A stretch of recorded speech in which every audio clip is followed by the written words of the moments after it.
On salue tout le monde. On ouvre la séance. Aujourd'hui, cette séance vient dans le cadre de nos ateliers d'histoire du communisme. C'est l'avant-dernière séance, mais c'est une séance très importante et très originale, puisqu'elle touche l'histoire d'un parti communiste qui avait quelques dizaines d'adhérents en 1919 et qui a 90 millions d'adhérents aujourd'hui. Et donc, une histoire du Parti communiste chinois qui croise l'histoire du communisme international, mais qui est en même temps original, très spécifique. Donc, les auteurs de ce livre, je vais passer la parole à Marco pour les présenter, Marco Di Maggio, ont fait un livre qui vient de sortir depuis 2 ans en Italie et dont j'espère qu'un jour ou l'autre, les lecteurs français pourront le lire en français. Marco, à toi. Oui, merci Serge. Bonsoir, bon après-midi à tous et toutes. Aujourd'hui, comme Serge l'a dit, on va discuter de ces livres parus en Italie il y a 2 ans, dont le titre est La Cina Rossa, la Chine rouge, histoire du Parti communiste chinois. Les auteurs qui sont aujourd'hui avec nous sont Guido Samarani et Sofia Graziani.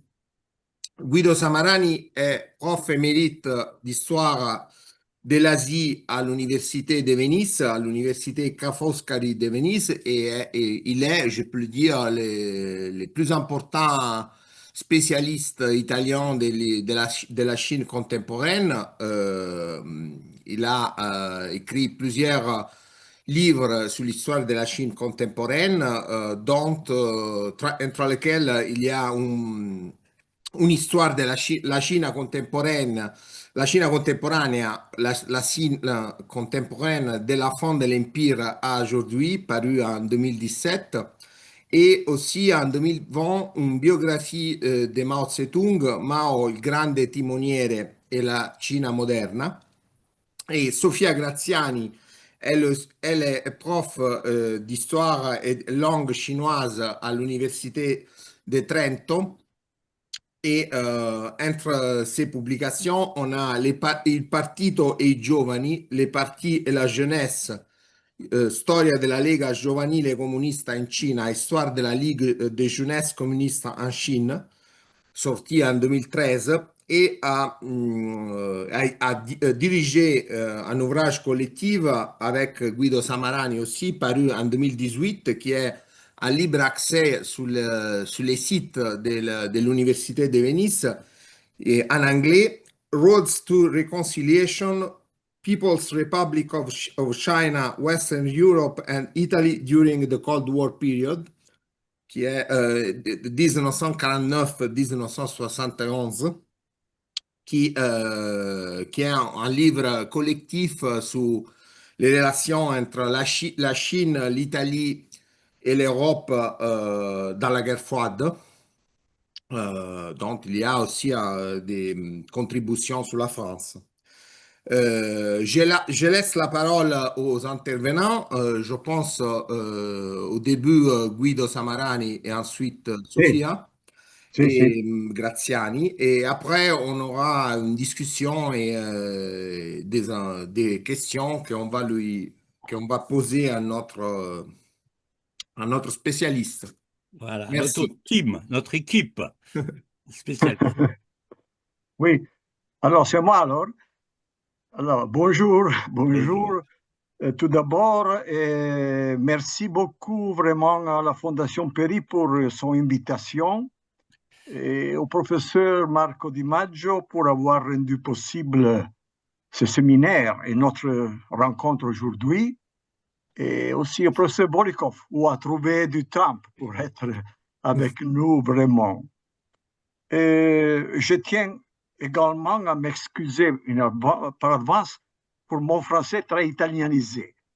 Je m'efforcerai d'être le plus possible clair dans ma présentation et dans mes réponses aux questions qui seront posées.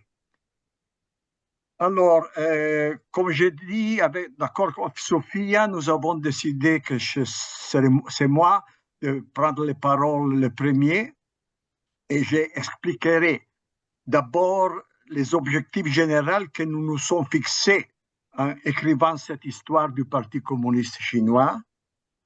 Puis, j'aborderai la partie principale que j'ai traitée dans le livre, c'est-à-dire celle relative à la naissance du Parti communiste chinois en 1921 et son parcours historico-politique suivi jusqu'à la prise du pouvoir en 1949.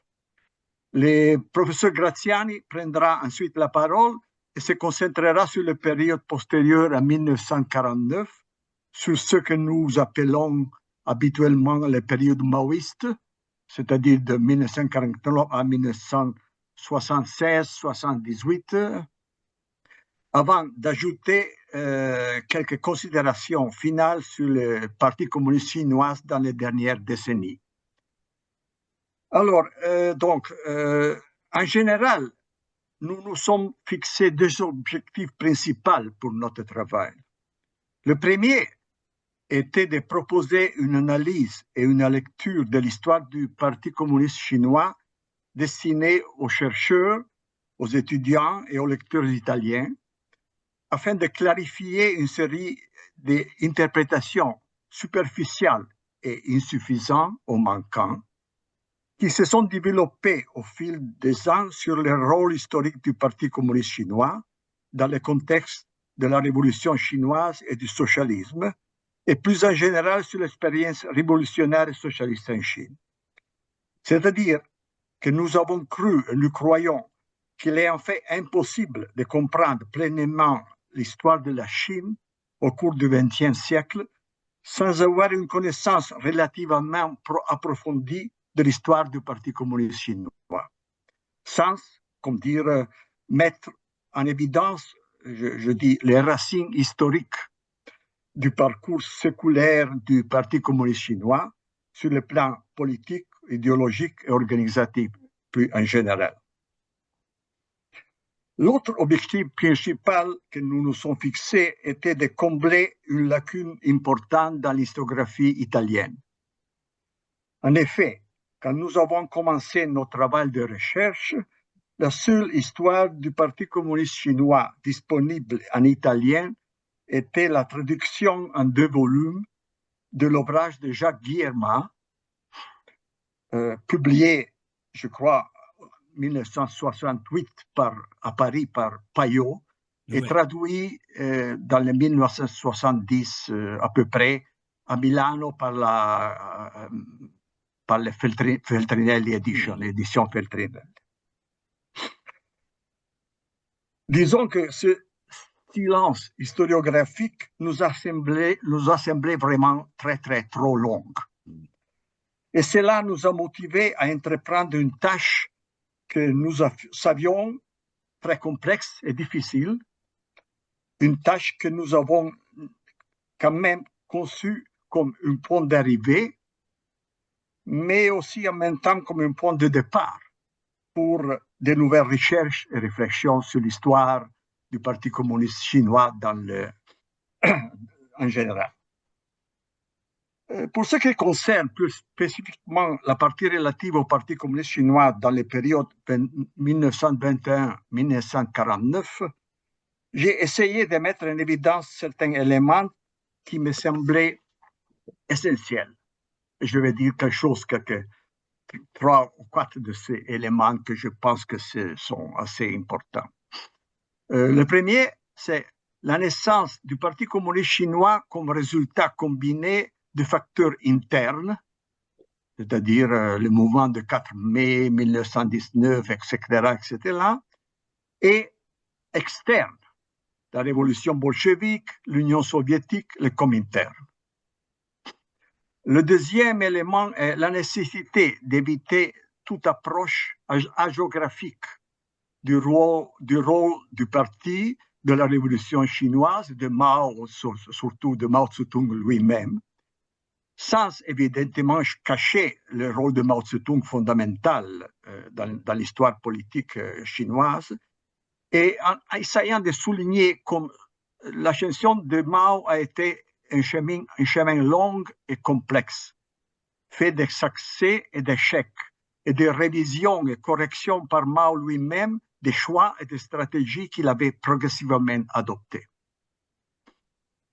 Ici, permettez-moi d'ajouter que j'ai essayé d'approfondir moi-même personnellement le rôle historico-politique de Mao dans ma biographie en italien, publiée en 2024. Mao Tse-tung, sur Mao, c'est-à-dire paru une après cette histoire du Parti communiste chinois. Et encore, le troisième élément, le lien dans l'expérience du Parti communiste chinois, dans l'histoire du Parti communiste chinois, le lien entre la révolution sociale et, dans ce contexte, la révolution rurale, agraire, et d'autre côté, la révolution nationale ou anti-impérialiste. Et dans ce contexte, surtout la résistance anti-japonaise, comme facteur combiné à la base du succès du Parti communiste chinois et de sa transformation d'un parti minoritaire et élitiste dans un parti de masse, basiquement de masse. Quatrième élément, l'importance des principes d'organisation, de leur mise à jour et de leur adaptation au changement de la situation, afin de forger une machine de plus en plus disciplinée et efficace. Et enfin, une certaine capacité à repenser et à réadapter l'idéologie, son idéologie, sur la base des spécificités chinoises que le professeur Bolikov a ici parlé. Il a mis l'accent sur cet aspect très, très important. Un concept, bien sûr, celle de spécificité chinoise qui laisse évidemment place à des questions sur sa signification et sa pertinence, mais qui, en tout cas, je crois, était l'expression, dans un sens positif, d'une volonté et d'un besoin de la part des communistes chinois de chercher le plus possible d'éviter de tracer une voie pour le parti et la révolution chinoise entièrement modélisée sur le modèle de la révolution russe. Quelques mots encore sur le thème des principales sources que j'ai utilisées dans la partie que j'ai écrite.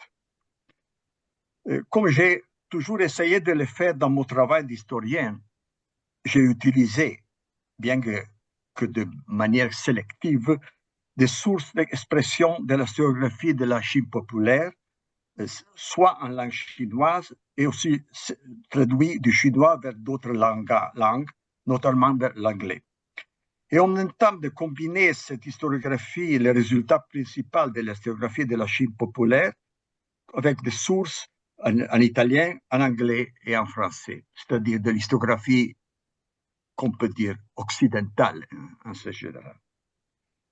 En ce qui concerne plus spécifiquement les relations entre le Parti communiste chinois et le Comintern, ne connaissant pas les Russes, et ça c'est une limite, je suis le premier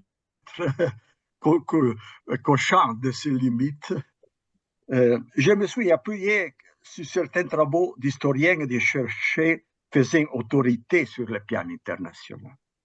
Notamment, je mentionne seulement quelqu'un, pas tous. Aldo Agosti, bien sûr, Degas, Anthony Sage, Pantsov, and obviously Professor Bolikov also sur le communisme international et ses autorités aussi. Je me suis appuyé sur ces travaux dans le but et l'espoir de pouvoir comprendre, au moins partiellement, et de resituer autant que possible par écrit un thème d'une telle ampleur et d'une telle complexité, c'est-à-dire les relations entre le communisme chinois et le Comintern, en général de l'histoire du communisme international et des Comintern. Dans l'ensemble, je vais finir, dans l'ensemble, je peux dire que j'ai fait de mon mieux pour éviter autant que possible deux erreurs qui, à mon avis, devraient être considérées comme très importantes à éviter. Ça, c'est mon opinion, bien sûr. La première erreur, c'est une analyse hagiographique de l'histoire du Parti communiste chinois, de la révolution chinoise et de son leader, Mao. Je dois dire que m'a été d'une certaine aide de mon expérience dans ce sens, dans cette vision critique d'une analyse hagiographique du parti et du Mao, m'a été d'une certaine aide mon expérience d'étudiante en Chine, à Pékin, entre 1976 et 1978. Lorsque, pendant environ 2 ans, j'ai dû suivre des cours sur l'histoire de la révolution du Parti communiste chinois, de Mao, rigoureusement basés sur la célèbre, on connaît tous, sur la célèbre théorie de la lutte entre les deux lignes. Non. Je n'étais pas particulièrement sophistiqué, j'étais un jeune étudiant, mais j'ai aussi vu avec cette interprétation historico-politique comme quelque chose de problématique en général. Et la seconde erreur qu'il faudrait éviter, je cherchais d'éviter, c'est la tendance à interpréter les événements contemporains et actuels comme un processus en soi, détaché de l'histoire et qui donc ne nécessite pas d'une lecture historique critique. J'espère avoir réussi d'éviter le plus possible, en écrivant ce chapitre, ces 2 erreurs fondamentales. Ça, ce n'est évidemment pas à moi de le dire, mais en tout cas, comme toujours, je peux dire vraiment, sincèrement, que j'ai fait de mon mieux dans écrire cette partie du livre sur l'histoire du Parti communiste chinois. Alors, je m'arrête ici et merci pour votre attention.